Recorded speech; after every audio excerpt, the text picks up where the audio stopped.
Assalamualaikum warahmatullahi wabarakatuh. Kembali lagi dengan saya Indra dalam Podmills, Podcast Millennials. Oke ya, selamat pagi, siang, malam buat teman-teman semua. Mungkin ada beberapa dari kalian ada yang mendengarkan podcast ini pagi hari, siang, sore, bahkan mungkin malam ya. Yang nggak bisa tidur bisa sambil dengerin podcast kita. Walaupun ya pembahasannya agak sedikit berat ya, jadi makin nggak bisa tidur ya. Oke, hari ini saya akan membahas tentang nilai-nilai apa aja sih yang harus ada pada kita sebagai ASN atau aparatur sipil negara.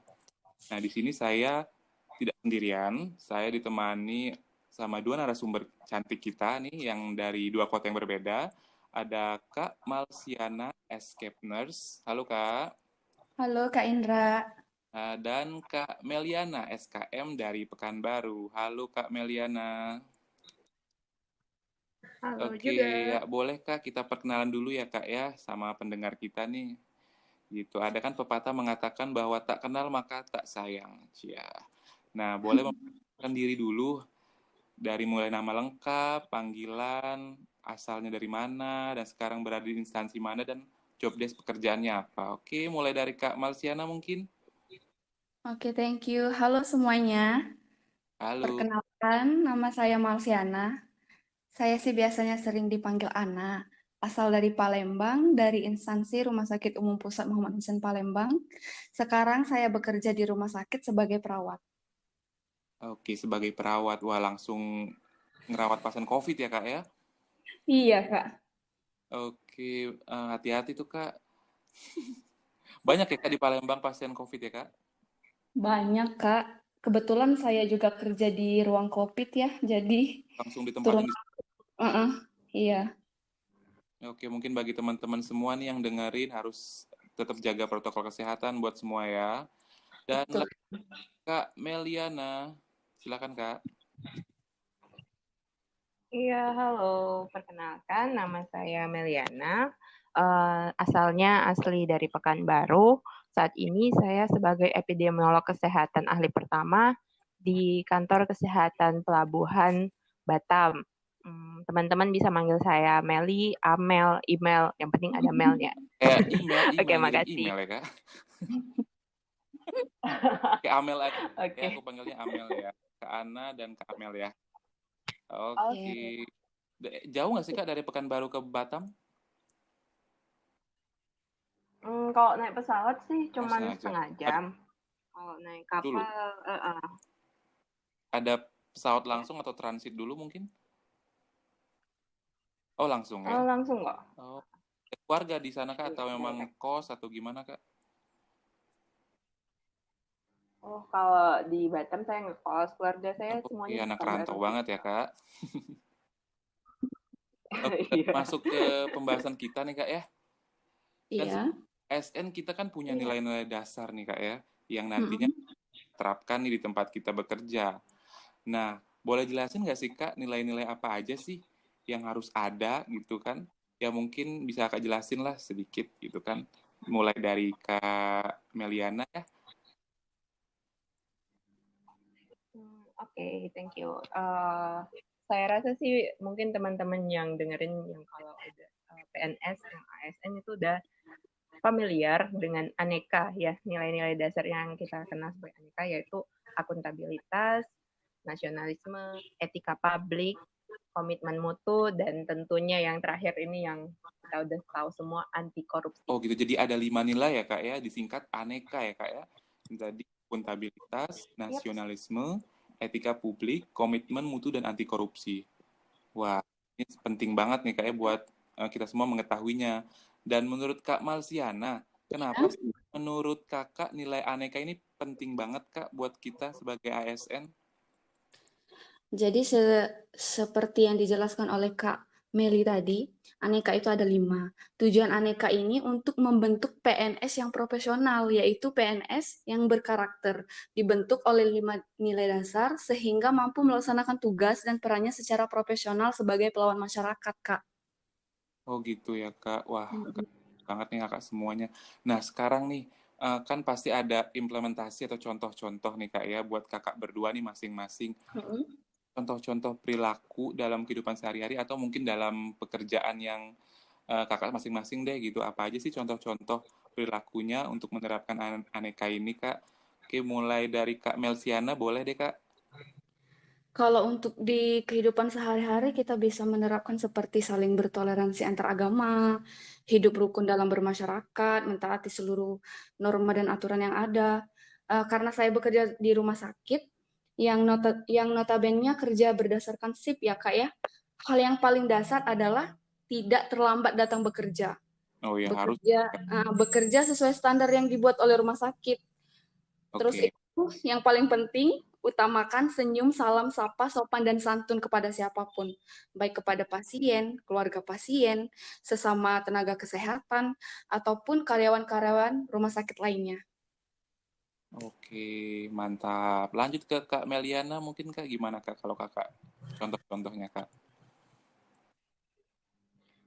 Benar banget yang dibilang sama Mbak Ana tadi ya.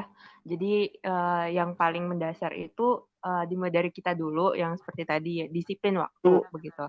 Terus kita juga punya tenggang rasa sama pada rekan kerja yang beda agama, tidak diskriminatif. Terus juga kepada masyarakat kita benar-benar menjalankan fungsi ASN yaitu sebagai pelayan publik, pelaksana kebijakan dan juga pemerekat persatuan bangsa ya. Oh Lebih gitu ke ya, situ berarti sih. memang penting banget ya Kak ya, dengan aneka ini kita harus saling, maksudnya aneka ini saling berkesinambungan ya Kak ya, satu sama lain ya Kak ya, nggak bisa kita A aja atau E aja gitu ya Kak ya. Jadi Benar-benar. Iya, satu benar sama banget. lain. Oke kan, masing-masing kan mungkin dari kakak-kakak ini ada mungkin panutan atau role model gitu Kak di kehidupan sehari-hari, atau mungkin kakak orang ini kayaknya memang jadi panutan, atau oh tokoh ini ataupun instansi mana yang memang bagus nih kayaknya buat contoh kita gitu kan. Ada nggak sih Kak mungkin dari Kak Meliana, Kak Amel? Oke, ya kebetulan saya itu ini ya, teman-teman mungkin udah ada yang tahu Pencerah Apa tuh Nusantara. Kak?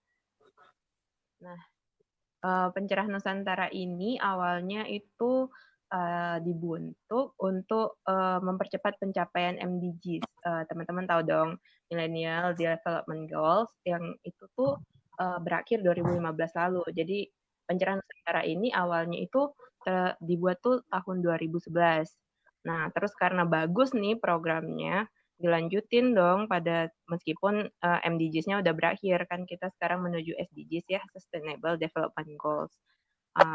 Jadi saya ngerasa ini tuh menunjukkan bahwa program ini tuh akuntabel sehingga memang kita bisa lanjut sampai sekarang meskipun awalnya itu cuma ditargetkan untuk sampai MDGs gitu untuk mencapai target-target MDGs. Nah, isi dari program ini itu di mana akan ada Pencerahan Nusantara ini itu tuh direkrut secara transparan yang proses perekrutannya, terus dilatih dan pada diberi pembekalan juga sebelum ditempatkan di tempat-tempat penugasan yang ada di seluruh Indonesia. Jadi dia itu untuk pembangunan kesehatan, timnya itu terdiri dari tenaga-tenaga kesehatan ya. Nanti ditaruhnya di puskesmas, di wilayah-wilayah terpencil di Indonesia, dan di situ mereka akan bergerak untuk memperkuat sistem pelayanan kesehatannya di sana. Gitu. Oh gitu, berarti kemarin sempat ngikutin ini dong Kak? Atau gimana? Atau memang ya?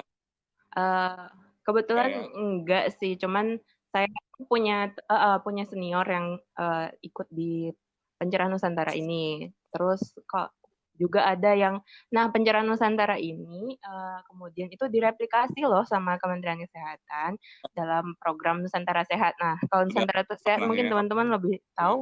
Kebetulan Uh, profesi saya nggak ada tuh Kak, iya. nggak bisa ikut tuh Nusa. Oh, jangan sedih ya. Oh gitu. Oke, mungkin lanjut ke Kak Ana ya. Iya, Oke, silakan Kak. sebenarnya Ada banyak sih contoh tokoh nasional yang bisa kita contoh ya. Tapi ada satu tokoh nasional yang penting yang paling aku ingat yaitu B.J. Habibie. Oke. Iya, latar belakangnya yang luar biasa, pribadinya yang santun, sosoknya yang religius, semuanya aku jadiin panutan sih.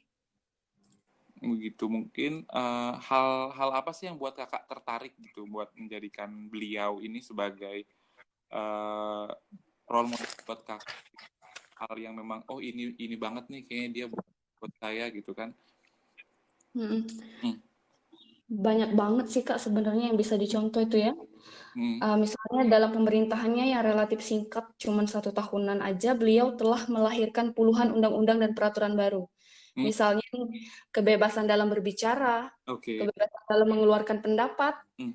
kebebasan dalam mendirikan partai politik, Hmm. bahkan dalam masa masa pemimpinan beliau juga diterapkan adanya pemilu.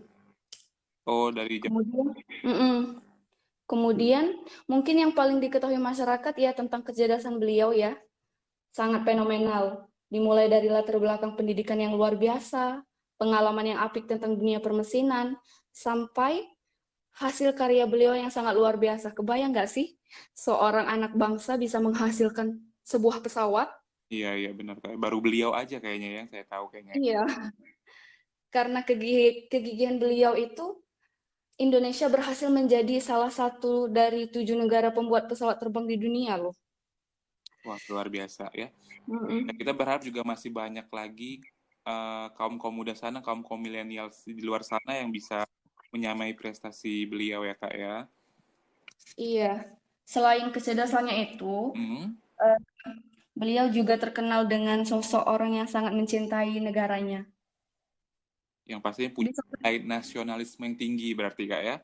bisa saja kan beliau berkarir tetap di luar negeri, Hmm. tapi karena beliau sangat cinta terhadap Indonesia, Hmm. saat dipanggil oleh negaranya untuk memimpin, Oke. tidak ada satupun keraguan dalam hatinya untuk kembali dan mengabdikan dirinya untuk Indonesia. Luar Luar biasa biasa. ya betul. Mungkin ya buat kakak berdua nih dari kan tadi udah kakak jelasin kesempurnaan kayaknya kesempurnaan dari organisasi ataupun tokoh tadi yang kakak sebutin Mm-mm. kurangannya gitu kan pasti kan mungkin setiap kelebihan pasti ada kekurangan kan Kak. Mungkin ada nggak sih mungkin yang kekurangan dari mereka ini mungkin dari Kak Meliana Kak Amel. Oke, karena saya bahasnya tadi ini ya program Pencerah Nusantara. Nah, di situ sih saya lihat bahwa masa baktinya itu singkat ya, masa pengabdiannya cuma setahun, terus dia tuh nggak bisa ngulang, nggak bisa diperpanjang Kak, gitu. Jadi kadang kalau dalam saya sih merasanya kan kalau kita ditempatkan di suatu tempat itu perlu adaptasi dulu sebelum kita benar-benar bisa menghasilkan eh, suatu inovasi mungkin ya untuk sistem kesehatan di situ mungkin harus mengenal masyarakatnya dulu. Jadi dengan waktu 1 tahun itu Ya, cukup terlalu singkat mungkin menurut akan saya. lebih kayaknya Gitu minimal sih. 5 tahun kayaknya Kak ya biar bisa membangun. Iya, Kayak betul. rencana pembangunan jangka menengah ya gitu. Oke Kak Ana Ya. ada ya dari Kak Marsiana mungkin yang kekurangan yang dimiliki Bapak B.J. Habibie mungkin ada Kakak? Ya, terlepas dari semua kelebihannya sih manusia tetap manusia ya Kak ya. Uh-uh. Pasti ada aja kurangnya. Kalau menurutku, eh, beliau itu kurang tegas ya. Karena pada masa pemerintahan beliau, beliau Mm-mm. ini memberikan dan mengizinkan referendum kepada Timor Timur yang mengakibatkan Timor Timur lepas dari NKRI. Oh gitu. Mm-mm. Jadi kurang ketegasan dari beliau ini ya kak ya berarti ya. Iya. Mm-mm. Oke mungkin dari ada yang jelasin lagi kak? Cukup Kak. Cukup ya oke. Mungkin kan kita akan kaitkan kali kak ya mungkin dari cerita kak tadi tentang organisasi ataupun tokoh tadi ke nilai-nilai ASN ya kan kak. Menurut kakak sekalian sudah beranekakah ya tokoh atau instansi yang tadi kakak jelasin mungkin dari kak Ana? Kalau menurut sih beliau itu sudah dapat digolongkan sebagai pejabat publik yang memenuhi nilai aneka ya Kak ya. Mulai dari pembawaannya yang santun, sikap Mm-mm. bela negaranya yang luar biasa, Oke. tanggung jawabnya dengan tugasnya, sifat setia dengan keluarga ataupun kesederhanaan dalam kehidupannya. Semuanya sudah bisa kita contoh Kak. Oh gitu ya. Hmm, Sudah beraneka lah ya Kak berarti ya. iya. Oke, yuk lanjut ke Kak Amel mungkin. Iya, oke. Kalau saya lihat sih Pencerahan Nusantara ini sudah beraneka ya. Mm-mm. Terutama dia itu juga perekrutannya itu ada pembekalan ya. Di dalamnya itu ada peningkatan kompetensi nasionalisme. Nah, Mm. terus itu udah beraneka ya kan. Terus dia juga akuntabel gitu. Karena salah satu persyaratan umum pendaftarannya itu yang mendaftar tidak boleh terafiliasi dengan partai politik. Jadi dia netral gitu. Mm-mm. Berarti sudah beraneka juga ya Kak berarti.